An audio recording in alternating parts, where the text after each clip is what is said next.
Greetings everyone. Welcome to the lecture on commemorating 75 years of Indian independence. Presently, we are discussing the course of Indian freedom movement. So, we shall be talking about the role that was played by the Gandhian techniques of protest, satyagraha, boycotts, etc. So, as we are talking about the boycott movement that was spearheaded by Mahatma Gandhi from 1920s onwards, a very prominent role in this was played by the Homespun Movement or Charkha. One of the India's most famous boycotts was Gandhi's Homespun Movement. So, the British plantations used Indian people and land to grow cotton, but then they made clothes in England and sold them to Indians at inflated prices. So, in order to deal with this dichotomy, Mahatma Gandhi started the Homespun Movement.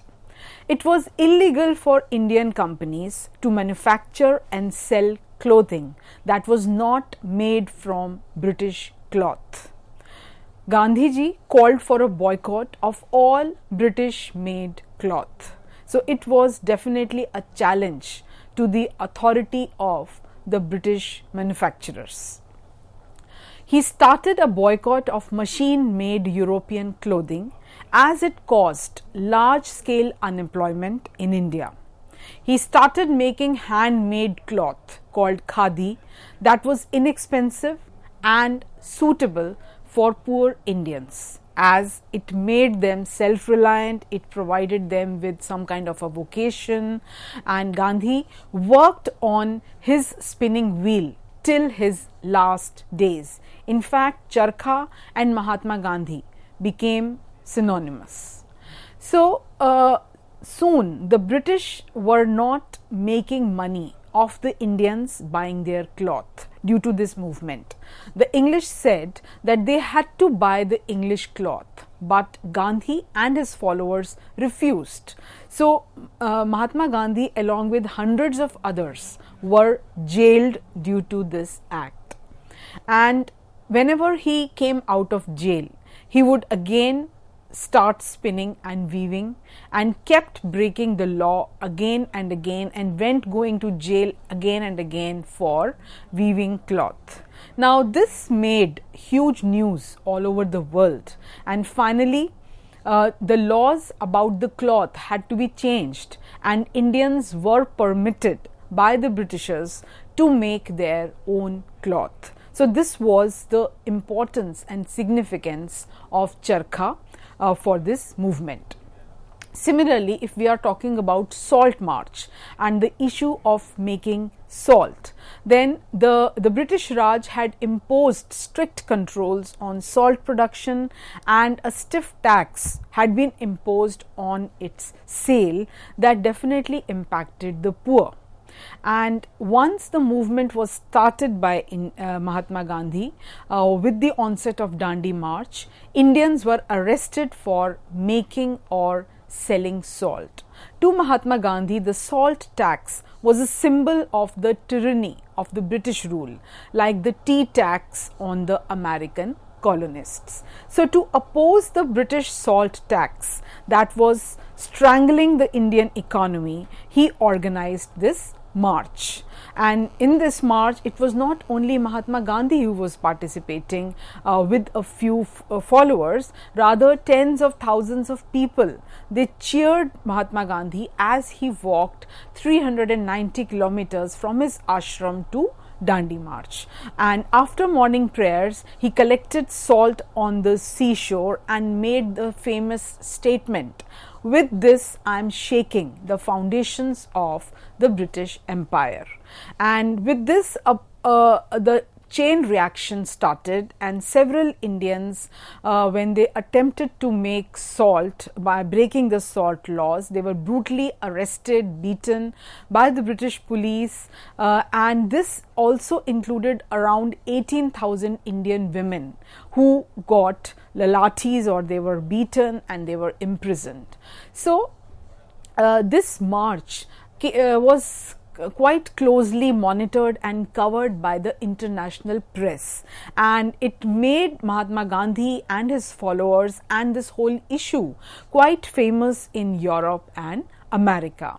So while the British police attacked protesters with steel clubs and almost 60,000 peaceful protesters, including Mahatma Gandhi, were arrested, it definitely became a world news. And the protesters refused to defend themselves and kept on marching peacefully. So the entire process was captured by the international newspapers who covered the event, and there was worldwide a support for this Gandhian movement. So if we talk about the impact of Salt March, it turned the tide in favor of India, because all the violence in this movement was committed by the state, by the British and their soldiers. The legitimacy of the Raj was never re-established for the majority of Indians and the British subjects. So the independence struggle was truly now becoming a mass movement. Then one can also talk about the role played by the round table conferences. So when things began to take a violent turn, Mahatma Gandhi called off the civil disobedience movement, and he signed a pact with Irwin on 5th March 1931, known as the Gandhi-Irwin Pact, and he agreed to participate in the Round Table Conference that was to take place in London. And in return, the British government promised to release the political prisoners. So when Gandhiji went to London in December 1931, however, the negotiations broke down and Mahatma Gandhi had to return back with disappointment. So when he came back to India, he found that most of the leaders were in jail. The Britishers had not fulfilled their promise. The Congress had been declared illegal. Many measures were taken to prevent meetings, demonstrations, boycotts. So he relaunched the civil disobedience movement. However, by 1934, the movement had lost its momentum. Now, if we look at the people's perception of the movement, then we can talk about different sections of society. For example, the businessmen, the merchants, the Indian capitalist class, who were kind of now coming out more openly in favor of Indian National Congress. And FICCI had been formed in 1927. So there was an attempt to bring the common business interests on a common platform. And for the businessmen, the idea of Swaraj meant an end to oppressive colonial policies. They wanted an environment which could allow the business to flourish. While they were apprehensive of militant activities, and in any case, Congress was not in favor of supporting any kind of aggression or violent struggle. So therefore, the two were definitely hand in glove for some time. Then we can also talk about industrial workers who showed lukewarm response to the civil disobedience movement, because industrialists were closer to the Congress, so workers kept a distance from the movement. The Congress clearly did not want to alienate the capitalists, the industrialists, and hence preferred to keep the workers' demands at bay. Then we can also talk about women's participation, as most of the women were from high caste families in the urban areas or from rich peasant households in the rural areas. Again, the presence of women in the movement was more as a striking force rather than as, sharing the strategies with them or mobilizing them in a more active manner. And if we talk about Dalits' participation in the nationalist movement, then many Dalit leaders wanted a different political solution to the problems of the Dalit community. They demanded reserved seats in educational institutions and a separate electorate for Dalits. So, Dr. B.R. Ambedkar organized the Dalits into the Depressed Classes Association in 1930. He clashed with Mahatma Gandhi during the second roundtable conference on the issue of separate electorate for Dalits. However, ultimately a compromise had to be reached, for which he was always regretting later. Then talking about Muslim community and their participation in the national movement, a very important role in the mobilization of the Muslim community was played by the Muslim League. So, from 1905 onwards, the partition of Bengal, that was based on religions and languages, started some kind of an identity formation, and finally in 1906 there was creation of the Muslim League.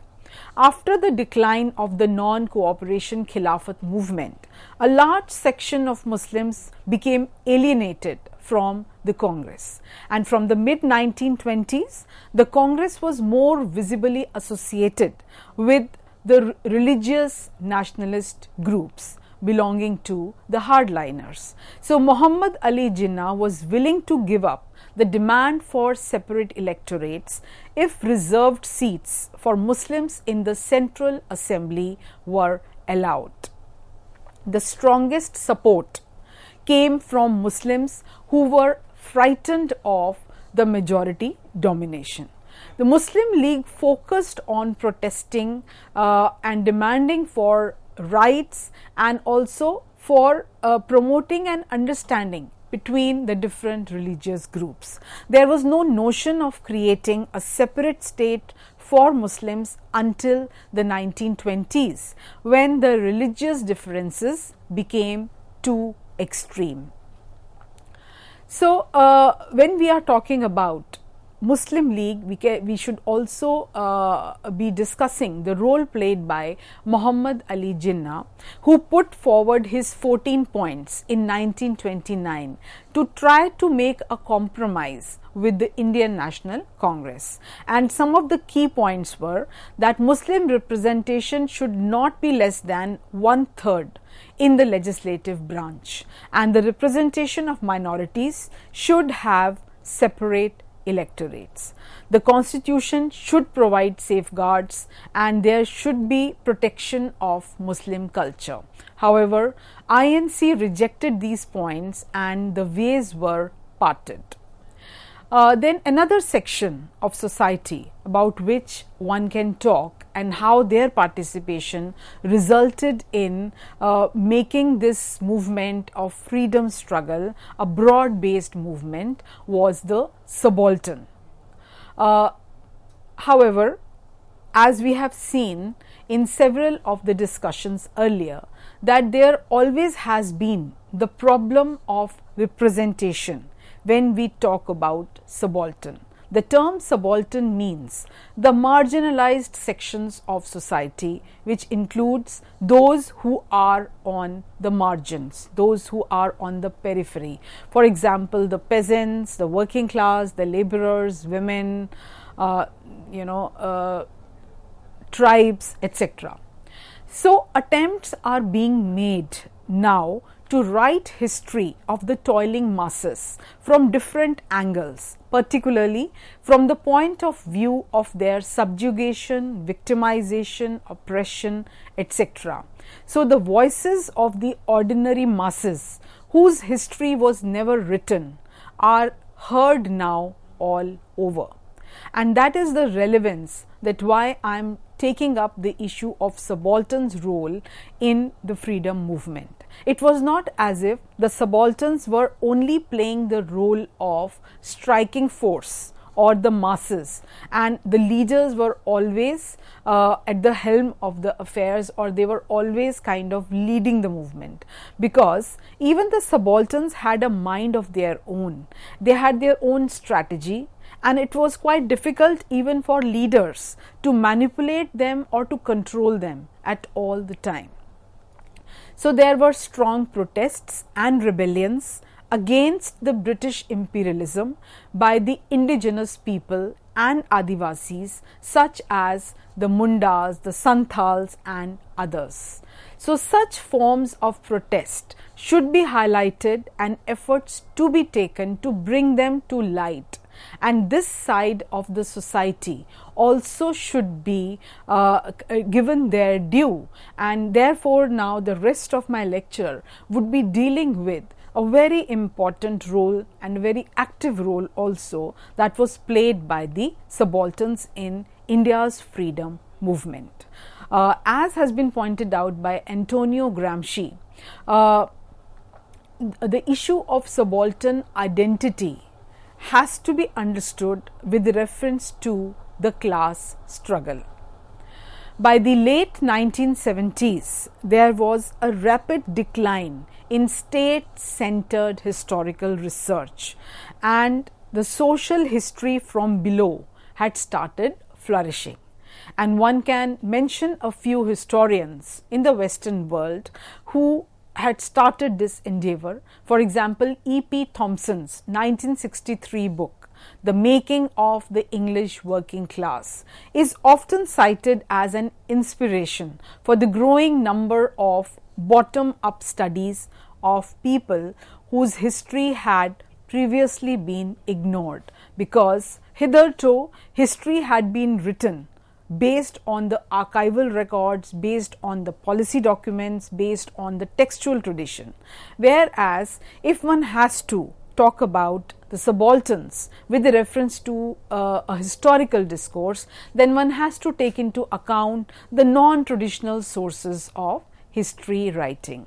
So if we talk about the anti-colonial movement, and as we are celebrating 75 years of India's independence, we must also take into account a series of tribal movements that took place even before 1857 and even went beyond 1857, and how they kind of challenged the British regime.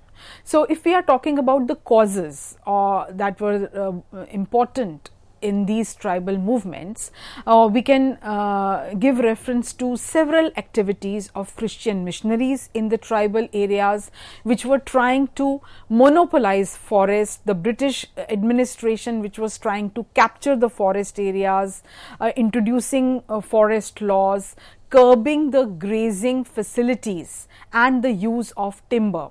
So a law which kind of hindered the entry of these tribals into the very same areas which had been their traditional habitat. So the entire process of modernization that was being implemented by the British administration, which required the use of timber, which required timber for making sleepers, for laying the railway tracks, for n number of construction activities, they kind of deprived the tribals of their traditional rights to forests as well as to grazing rights. Restrictions were also imposed on shifting cultivation in forests in name of preservation. So as a result, we come across a series of rebellions. So for example, the Fakir and the Sannyasi rebellion. These were Hindu and Muslim ascetics who were kind of trading pilgrims, and they were described by the Britishers as disorderly tribe or lawless mendicants, religious vagrants, bandits, and in fact these sannyasis were sadhus of the Dasanami sect which had originated in 9th century. So they had a history to themselves, and the fakirs were connected to the Madariya group of the Sufi Silsila. Numerous restrictions were placed on sannyasis and fakirs also because British considered them as looters and thugs. So the peasants, the displaced landlords and these sadhus and the fakirs, they came together in a rebellion which started in the later part of 18th century. The revolt was also led by two women leaders, Bhavini Pathak and Devi Chaudharani. Then there were the Chor and Ho revolts. These were Aboriginal tribesmen in Midnapur, and the reasons that were there behind their participation was the policies that were implemented by the British in the region, the famine, enhanced land revenue, economic distress, etc. Then the Rajas of Dhalbhum, Kailapal, Dholka and Barabhum, they organized a revolt in 1768. So the Ho and the Munda tribesmen of Chota Nagpur and Singhbhum also challenged the forces of English East India Company in between 1820 to 1831. Then we can also give example of the Bhils, who inhabited the hill ranges of Khandesh in the previous Maratha territory. So the British occupied this region by 1818, and there was a revolt under Sevaram in 1825. In 1831, there was Ramosi and Umaji Raje, Ramosi rebellion, and Umaji Raje, they were kind of expelled and they were executed. And the next important revolt was Aham revolt in 1828 to 1833 in Assam under the leader Gomdhar Konwar. Finally, the company had to give Upper Assam to Maharaja of Assam, and part of the kingdom had to be restored. So such was the strength and resilience of these tribals that even Britishers had to bend before them. Now coming to a very important mutiny, that was the coal mutiny between 1831 to 32, which was kind of covered the areas of Ranchi, Singhbhum, Hazaribagh, Palamu. This again was largely a reaction towards the policy of transfer of land from coal headmen, that is Mundas, to the outsiders like the Sikh and the Muslim farmers, and introduction of zamindari system in the region. Another very important uprising was the Khasi uprising 1829 under the leadership of Tirath Singh. And between 1789 to 1832, the Mundas rose up in rebellion 7 times against the landlords, Dikkus, moneylenders as well as the British. So, it was not as if these were piecemeal rebellions. They were well planned out movements which spread over several decades. And in fact, their movement came to be identified as Sardari Ladai, or War of the Leaders. The tribal chiefs rose up against the erosion of age-old Khunt Kati system, or the joint tenures. So Birsa called upon the Mundas to fight against superstition, give up animal sacrifice, stop taking intoxicants, and also retain the tribal tradition of worship in the sacred grove. As a result of these protests, finally, Chota Nagpur Tenancy Act of 1908 came up with joint reorganization of farming rights and a ban on begari or forced labor. So, all these movements, along with a number of peasant revolts, have to be considered as very important part of the mainstream independence movement that had started from 1885 onwards, in which Mahatma Gandhi and several other important leaders played a very important role, but then that role cannot define or restrict the part that was played by the subaltern groups.